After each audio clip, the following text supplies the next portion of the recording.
नमस्कार। मैं डॉक्टर जूही समर्पिता गृहस्वामिनी पत्रिका के लिए मुंशी प्रेमचंद की कहानी बड़े घर की बेटी उनसे क्षमा याचना सहित आज उन्हीं को समर्पित करती हूँ। ब्याह कर ससुराल आए हुए कुछ ही दिन हुए थे, पर आनंदी को समझ में आ गया था कि पापा ने केवल लड़के की नौकरी देखकर शादी कर दी थी, उसकी परिवार नहीं देखा था। आनंदी के पापा ने लाखों दहेज देकर टाटा स्टील के एक होनहार इंजीनियर से उसकी शादी कर दी थी। सोचा था लड़का अच्छा खाता कमाता है, बेटी सुखी रहेगी। शादी के अवसर पर सास ससुर जो आए वो फिर यहीं बस कर रह गए, शानदार बेटे के बंगले में बेटे के साथ। वापस फिर गांव नहीं गए।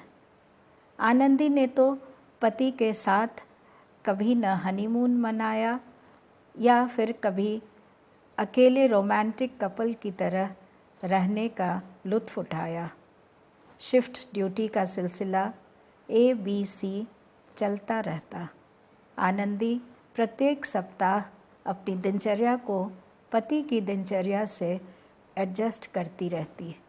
कभी रात ड्यूटी में करवटें बदलते रात कटती और कभी सुबह 5 बजे उठकर पति के टिफ़िन पैक करती।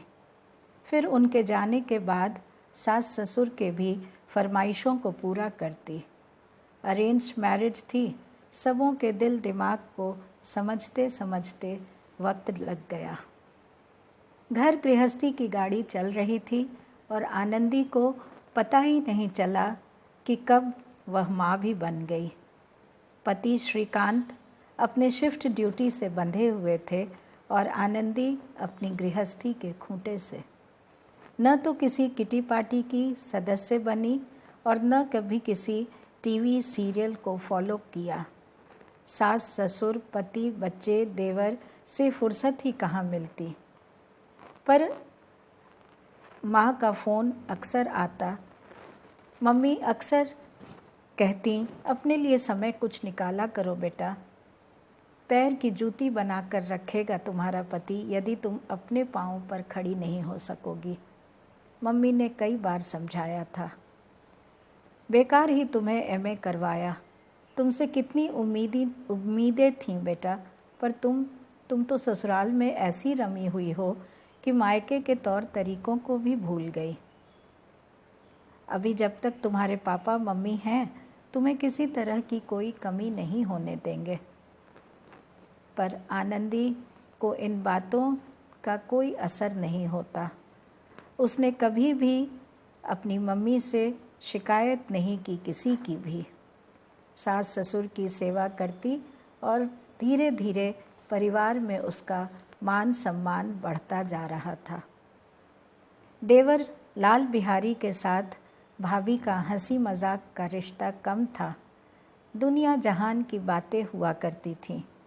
राष्ट्रीय अंतर्राष्ट्रीय राजनीति, फिल्म, क्रिकेट, किताबें जैसे अनेक विषयों पर दोनों मिलकर चर्चा करते। लेकिन किचन में देवर कभी हाथ नहीं बटाते थे। इसका आनंदी को मलाल था। खाने पीने के शौकीन थे। अक्सर बाहर से दोनों कुछ मंगा कर खा लेते, पर खुद खाना नहीं बनाना चाहते थे। इसलिए आनंदी से कभी कभी तू मैं भी हो जाया करती थी। रुपए पैसे की तंगी नहीं थी, पर रईसी में कभी नहीं रहे थे। इसलिए हर वक्त पैसा बचा कर रखने की मानसिकता थी। आनंदी का हाथ खुला हुआ था। पापा अक्सर कहते थे कि इसकी शादी किसी ऐसे लड़के से करनी होगी जो कभी खर्च का हिसाब न मांगे। पर किस्मत में ऐसा ही घर परिवार लिखा था जो कभी किसी को हाथ उठाकर देना नहीं जानता था। किसी तरह की किल्लत नहीं थी, पर फिर भी बचाकर हमेशा रखने का मध्यम वर्गीय सोच आनंदी को समझ ही में नहीं आता कि वह क्या करे। अपने आसपास के दोस्तों पड़ोसियों, रिश्तेदारों को सिनेमा, होटल जाते, बाज़ार जाते देखती तो आनंदी का दिल भी होता अपनी मर्ज़ी से खर्च करने का। पर यह बात उसने कभी अपने मुंह से न देवर से कही और न कभी पति से। सास ससुर कभी मना नहीं करते, पर शायद पसंद भी नहीं करते। श्रीकांत भाई से बहुत प्यार करते थे, लेकिन उस वक्त हाथ शायद कुछ तंग था जब लाल बिहारी ने MBA करने के लिए 5 लाख रुपए बड़े भैया से मांग लिए थे। तुम तो देख रहे हो ना लाल, अभी बाबूजी का ओपन हार्ट सर्जरी हुआ है और उसमें कितना पैसा लग चुका है। तुम लोन ले लो, मैं अभी तुम्हें पैसे नहीं दे सकता।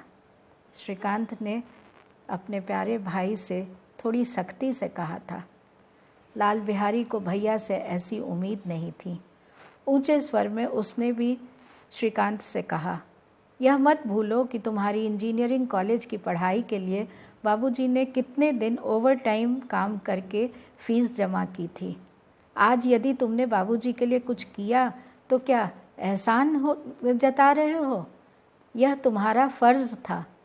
लाल बिहारी के अंतर्मन में शायद यह बात दबी रही होगी कि भैया इंजीनियर हैं, बड़ी कंपनी में हैं, इसलिए मुझ पर अपना धौंस जमाते हैं। श्रीकांत भी कुछ तनाव में थे। बात बढ़ती चली गई। माँ ने बीच बचाव किया, पर दोनों भाई कुछ भी सुनने को तैयार नहीं थे।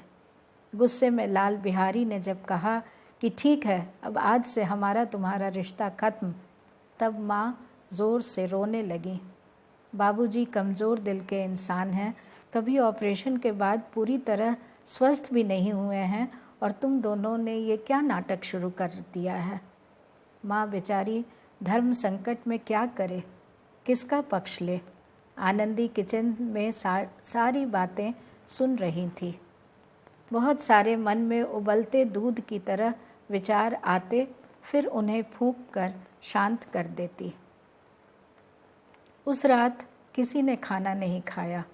श्रीकांत उद्विग्न मन से बिस्तर पर गए, तब आनंदी ने उन्हें समझाने की कोशिश की। छोटे भाई को माफ़ कर देना चाहिए।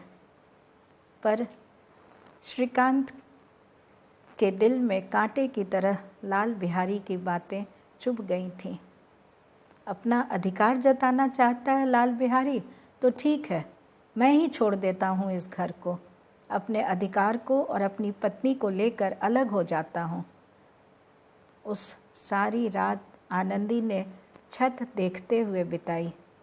सुबह होते ही श्रीकांत ने माँ से अपना फैसला सुनाया कि अब वह इस घर में नहीं रह सकता, वह जा रहा है। माँ सुनकर बेहोश हो गई।